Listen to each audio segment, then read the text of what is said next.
In front of me is Tecno Spark Go 2024, and today I would like to show you how you can change default app. You need to begin by downloading your new defaults. I already did that, so I can go into devices settings right away. In those settings, scroll down just a bit to access app management.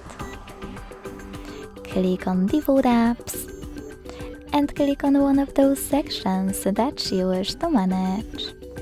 In my case, browser app. Now click on the one that you wish to apply and go back. As you can see, after that, my default app has changed. Thanks so much for watching. If you enjoyed this video, leave a like, comment and subscribe. Bye!